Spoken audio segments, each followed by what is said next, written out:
r/ask credit. What's your creepiest, real-life, story? When I was little, around 8, I hated going to the dentist. He always made me uncomfortable for some reason. I remember thinking his smile stretched too far and seemed forced, like clowns. Anyway, my mom always came with me, and went back so I wouldn't be scared. One day, my dad had me, divorced parents, and had to take me to the dentist, but tried to make me go back alone so he could sit out in the lobby doing whatever. The assistants had to literally drag me back to the room, and you could hear me screaming and crying down the hall, refusing to sit in the chair. Finally, my dad came back to get me. Irritated I'd made a scene, he rescheduled my appointment to when my mom would have me, and we just left. He made a big deal about how bad I was acting and told my mom she was spoiling me and all sorts of crap. 2 weeks later, it's on the news that my dentist was charged with child pornography, after molesting children under anesthesia and photographing it. I was in Minot, North Dakota with my old band. Our tour van blew a head gasket and we were stuck there for a few days. Everyone was tired on day 2, but I was wide awake. I walked for a bit and make it to some scummy bar. I'm obviously not from around there, and nobody is saying a word to me. After 2 beers, I start to get a tad nauseous and dizzy. I put my head in my hand and try to let it pass, but it keeps getting worse. Suddenly, a voice says, "You'll feel pain tonight." I jump and look up, and a tall, roughly 40-year-old man is walking to the bathroom, turns back and glances at me. I called my friends and got the duck out of there. I slept for 12 to 13 hours and felt awful/loopy the next day. I was roofied. I lived in a small college town and my apartment complex was walking distance from the bar/downtown area. One weekday night, I stepped out on our front porch to smoke a cigarette or two. I was up late studying. I brought my textbook with me and sat down on the stairs while I smoked. A girl, who I had never met but who lived one apartment over but down on the ground floor, came home from downtown. She was by herself and you could tell from her walk she had been drinking. She got in her apartment and barely got the door closed before some guy, who came out of nowhere, knocked on her door. She opened and I noticed he introduced himself, which was weird because it was after 2:30 a.m., who comes to a strange girl's apartment at that time. So I decide to stay outside and pay attention. They ended up talking for over 10 minutes. She later acknowledged how weird the situation was but did not know how to end the conversation. He would do the creepiest things, like he reached up and strokes her hair at least 3 times, and would try and slowly inch his way closer to her in the door. I made a point of being loud with my textbook so he would know I was there, and he disappeared as eerily as he had come. We called the cops, and days later they had the girl and me sit with a sketch artist. As soon as the sketch was made public, floods of calls came in. Guy turned out to be a serial rapist who followed lone girls home from bars and pretended to be a cab offering them a ride. This girl just got lucky because she lived so close to the bars. He didn't get a chance to pull the cab routine. TL/Doctor, creepy person followed a neighbor home, probably only left because there was a witness. Serial rapist apprehended. When I was little my mom would take me to Kmart and let me wander around the toy section while she shopped, normal in the 70s. One day, as I was playing Simone Says, an old man walked up to me and was making small talk while I played. He eventually told me to come with him and took me by the hand. We walked right down the main center aisle of the store right towards the exit sign in the back. As we crossed the last row, I looked to the right and saw my mom at the end of the row. I told him I saw my mom and had to go. I pulled away my hand and ran down to her. I didn't tell her what happened because I didn't want to get in trouble for going with a stranger. It was several years later that I realized that I had probably narrowly avoided being molested, kidnapped, or worse. In a cold winter night in a remote village from Quebec, Canada, in 1990, me and my 2 brothers were asleep. We were 1, 3, and 6 years old. In the middle of the night, someone entered our house without knocking, walked around and was talking to himself. Our house is 2 miles from the village, in a rural area.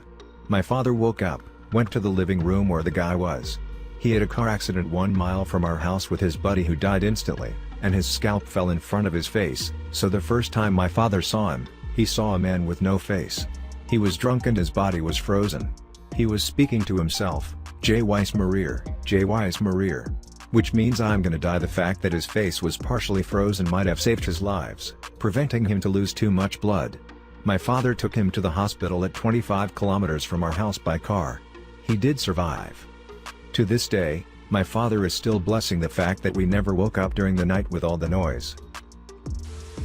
Went camping with some friends on hill a few kilometers out in the woods from one of the guy's house. There's a few hiking/four-wheeling trails in the area that lead up to the hill, so it's known by the locals. It was about midnight. We had a fire going and were just sitting around having a good time. Then the guy, there was 4 of us, sitting opposite of me, yells, "Who are you?" I turn around and there's this man, about 6 feet tall, staring at us from the edge of the woods with a big rock in his hand. One guy knocked an arrow in the compound bow we had. The guy across from me grabbed the hatchet and I pulled the knife off my belt. We had no clue what we were doing, but the guy wouldn't say anything to us. He eventually just backed into the woods. No sleep was had that night and we kept a very large fire going. Once I was walking my dog in a park in London, Ontario. There are houses that sit on the edge of the park and back onto the Thames River and hiking trails. It was a pretty hot day and my dog was thirsty, so I brought him to the river to drink. We got down to the river and were behind a house with a large privacy fence that sat on the edge of the park. While my dog was drinking, I heard loud banging noises coming from the backyard, like a hammer. I thought somebody was building a shed or something. All of a sudden the hammer stops and a man says, "Shut up. Nobody knows you're here." And the banging began again. I froze in fear and then ran up the bank back into the park. I was now directly beside said creepy house. A man came out of the backyard gate in fatigues with a rusty old wheelbarrow, heading towards 2 quintessential kidnapping vans parked in front of his house. He noticed me looking at him as I was walking past, set down the wheelbarrow and just stared at me until I was out of the park. I called the police when I got home, and I still have no idea what happened. Last year, a guy came to my house's door around 9 o'clock at night. He knocked and I got my mom, and she went out to see what was up. By the way, we live in a very rural area, so visits that late are extremely uncommon and strange. The guy talked to my mom about how he was opening a business, asked whether she liked American-made products, then handed her a Clorox container as a sample. He went back to his minivan and opened it to get a vacuum cleaner when my mom saw 5 other men sitting inside. She told me to run and get my phone, since we don't have a landline.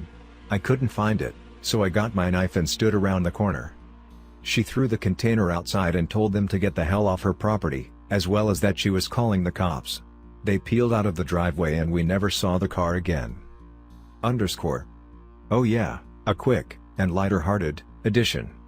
2 months later my mom found a single, bearded guy putting filled garbage bags by the back door. She asked him what the hell he was doing. He responded by saying, "This is for your little girl, my little sister." Again, she told him to get the hell out, then went through the bags. They were filled with garbage, dirty clothes, and empty tampon containers. Edit: I forgot to mention that each of these exchanges occurred at the back door when the light was off. Working as a paramedic, I was dispatched to what went out as a simple assault call in a bad neighborhood. This was around 10 p.m. We arrived at the address to find a man standing behind a row of parallel parked cars in front of his house, yelling in a strange high-pitched voice. The police were trying to calm him down. Our first assumption walking up to him was that this was the guy who was injured, but once we got the gurney around the parked cars we saw what was really going on. A dead man was leaned up against a Mini Cooper, slouched in the gutter. I'll never forget coming around the car to find him. There was this really unsettling moment that lasted about 2 seconds where I thought he was alive and staring at me, then realizing he was looking through me, then realizing he was dead. He was shirtless and had been stabbed multiple times. And these were brutal wounds. Most stabbings I'd seen up till that point seemed to be simple penetrations, but this guy's chest and abdomen had been torn to shreds. It was nasty. The guy standing on the curb was yelling in that weird warbly voice, crying, asking if his roommate would be okay. We started CPR and scooped him up and took him to the hospital, knowing that there really was no chance for this guy. After the doctor pronounced him, a couple of cops came over from the scene to square away business involving the victim. One of them really dropped a bomb on us. The story they had heard before our arrival was that the victim had left the house to have a smoke, and when his roommate came out to check on him, he found him stabbed to death outside. But after we left for the hospital, someone noticed a trail of blood leading from the house to the curb, implying that he had been stabbed inside. When the police confronted the roommate about this, he managed to run inside and barricade himself in-house. There was actually a SWAT team over there dealing with the situation as we spoke. So anyway, the person who had most likely brutally murdered our patient that night had been standing there right behind me for most of the call. Pretty creepy. My grandfather owns several forests around the village he lives in, and he drives through them every week to check how the trees are doing and whether something needs to be fixed. He really loves his trees and has a sharp eye for any potential sickness or insect that could pose a threat. A decade or two ago, hitchhikers were very common. Even in the thinly populated areas of Bavaria, he encountered them regularly, and was always happy to help. He literally picked up every single hitchhiker he found. One day, however, he had a bad feeling about one. Without any reason, he dismissed this one hitchhiker standing on the side of the path. Later that day, there was a radio broadcast about a previously convicted murderer who killed someone in the woods and got caught trying to flee by hopping onto someone's car. Just writing this down makes me shudder again. A few years back I rented an apartment from a friend of mine. He had recently bought it and had it completely renovated. He put it up for sale but couldn't find a buyer, so I offered to rent it in the meantime. After moving in, I realized there was something wrong with the lady next door. She was about 45 but looked much older. She would sit up all night listening to Christian radio shows and talking loudly to someone. It got to the point where I couldn't sleep, so I went over to her place and asked her to keep it down. She opened her door and I got a quick peek. Her walls all had crosses painted on them in different colors, and words like Jesus and angels scribbled everywhere. The windows were painted black, letting no light in at all. It was damp, yellow-stained 50-year-old carpets, dog crap and cockroaches everywhere. No dog though. I asked her to please keep it down. She just looked at me and shut the door. Then she turned up the radio even louder.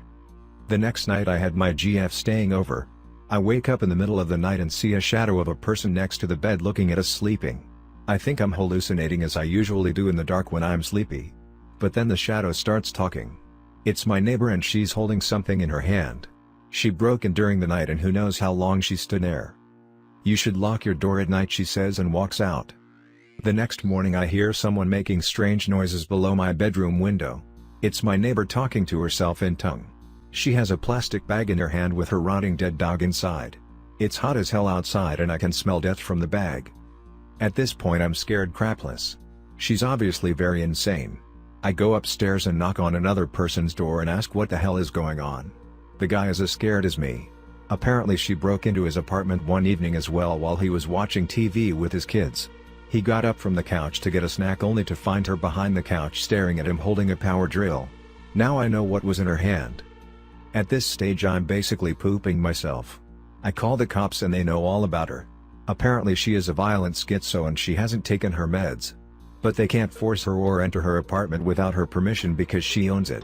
The only thing they can do is get her when she goes outside. I sit up for the next 2 days waiting for her to run out of cigarettes. When I hear her leave at 2 a.m. to go across the road to the 7-Eleven, I call the cops. They have 3 cars and a special van over in less than 2 minutes. They restrain her and throw her in the van and drive off to some institution, and in less than a minute it's like she was never there. I never see her again. Still have nightmares about her looking at me in my sleep. When I was 12 or 13 we went to a McDonald's on the way to the beach. I went to pee before I ate and to wash my hands. Just as I started peeing, this guy comes in, walks to the urinal next to me and just watches. Doesn't pee. Just watches. I can see him out of the corner of my eye, his eyes locked onto my junk, what there was of it. I had a bathing suit on, so I am doing the whole junk flop over thing. Guys know what that means, so I can't hide it. I can't stop it. I can now though, not sure why when you're a kid you can't stop your pee. He just smiled creepily as I finished, put things away and washed my hands. He just stood there smiling. I gave him one more look as I left the bathroom and never saw him again. I was with my friend's mom and I didn't say anything because I didn't want to get in trouble and really wanted to go to the beach. That logic makes no sense, I realize that now, but I ate my filet-o-fish with a WTF look on my face and had an awesome day at the beach. I have posted this before, but it fits this bill. I am not a good storyteller, so bear with me. A couple of years back my best friend and I went on a road trip to the States for a music festival. Met up with some friends, saw lots of things and whatnot. One of our friends comes back home with us. He needed to get back home for school and his buddies didn't want to head home yet. We decided to drive straight home in shifts. Took 24 hours for the full drive. Anyway, my story starts where I am driving, night shift at about 2 a.m. It is a beautifully clear night, full moon, no clouds, middle of the summer party type night. While noticing all of these conditions, I also notice we have followed the GPS onto a back road and driven into a house valley. Open fields, not another car or house in sight, and it is important to note that we have not seen anyone or anything relating to human presence for a few hours. Upon entering this valley we lose our satellite signal. We have no satellite radio, no GPS, and no cell signal. Cool beans, doesn't really matter as I know we followed this road for a couple more hours. About 20 minutes after entering this valley and after losing all our connections, we come upon a bridge. As we get closer I see a car pulled out on the side of the road. Not uncommon, people sleep in pullouts when they can. What is uncommon is this car has all of its windows blacked out. With all of the light from the moon we should be able to see at least partially inside, but it was completely black. Getting closer we also realize that it has no license plate that we can see. No big deal, we assume that it is abandoned out here in the boonies, that is until we pass this vehicle and almost immediately its lights turn on, and it pulls out behind us on the road. Now this is where it gets creepy. This vehicle starts tailgating us, in the middle of nowhere, and we can't see who is inside or anything. Again we brush it off, maybe he is lost, needs to follow someone out of the area? Doesn't explain the windows being blacked out or the lack of a license plate however. Anyway, with this car following us I start to get an uneasy feeling. Subtle at first, but growing stronger. Soon I get an all-out get the duck away from this vehicle ASAP feeling. I find it important to note, that I do not frighten easily, I do not panic, and I only have ever gotten this feeling in times when I know for a fact my life is in danger. I push these feelings aside as it seems like the silliest response to a possibly explainable situation, that is until I see something in the middle of the road. Almost on cue, this car backs off, as I and my companions, one of whom was asleep beforehand, try to make out what is in the middle of the road. Coming closer we see what looks to be a body laying in the middle of the lanes. This is not a big road, and like I said it was also a back road still paved but very small. At this moment and at the sight of what appears to be a body in the road ahead, we start freaking out. I, in no way am stopping for no one in this desolate and isolated area. There are no other vehicles around other than the one following us, and I can see no housing or lights for as far as the eye can see. No cell service, no satellite, nothing. I quickly tell the others that I am not stopping, and I am going around or through. By this time we are almost on it, there is no room to go around as there are no shoulders on the road and deep ditches on the sides. And we are close enough to see now that it is a scarecrow. And I drive over top and onwards. This car, small enough to go around it, continues to follow. I speed up, it speeds up, I slow down, it slows down. Until I punch it. After about 2 minutes of this, the car slows down. Does a U-turn and drives back. Now my passenger turns to me and says, "I swear I saw spikes in the thing." Lucky for us, we were driving a huge truck, the wheel span was bigger than the scarecrow on the road and we never even touched it. It was another half hour before we reached cell services and the satellite picked back up. It wasn't until we reached home at 5 a.m. that we remembered. During this time there had been a couple of missing people reported in our province, ones who were on vacation and driving home from the States who never made it home or were ever found. I, and my passengers fully believe that we escaped some crazy Wolf Creek type of death for ourselves. Anyway, that's my crappy story, 100% true. Sorry for how long it was. To answer the questions about police, yes, we contacted the police about it and ended up making a full police report, however we were unable to pinpoint the exact location. There wasn't anything they could really do other than file the report. We definitely didn't want this to happen to anyone else as it was creepy as hell. This happened to a friend of mine's housemate during their time at university. It was at the house she lived in before moving in with my friend after this event occurred. During her second year at university she lived in a house with 3 other people. At Easter, everyone went back home to their parents for the Easter holidays. Her first night back after returning from the Easter break, she woke up in the morning to find some things moved about in her bedroom. She thought nothing of it and put it down to moving it herself the night before and not remembering. She woke up the next morning to more stuff moved around. Like her TV and chair etc. She started to get a bit scared and told her housemates to quit moving her stuff about as it wasn't funny and very creepy. They all said they didn't touch anything. The next morning even more stuff had been moved and she started to get very worried. Again, she told her housemate to stop, but they swore they haven't touched anything and were getting very concerned themselves. The 4th night she woke up during the middle of the night. She looked over and in the darkness she could see a figure sitting at her desk. She freaked the duck out, ran out of the room, locked the door and called the police. The police turn up and they unlock the door. Sure enough, there is a guy there, probably early 20s, sitting at her desk. Calm as anything. The police arrest him and take him away. A couple of days later they find out that the guy was actually a mentally handicapped person who lived at a care home not far down the road. His mother, who was his full-time carer, had looked after him until her death a year or so earlier when he was then moved into the home. He's been a missing person for a few weeks now, and it turned out that the house this girl and her friends lived in used to be him and his mother's house. In particular, her bedroom used to be his. He eventually told the police that when he ran away from the home, his old house was where he went to. He managed to get in somehow and spent the whole time there. 2.5 weeks. Sleeping under the girl's bed. Coming out at night while she slept to move her stuff so it was like how he had it when it was his bedroom. Safe to say, she moved straight out of there, and that's when she moved in with my friend.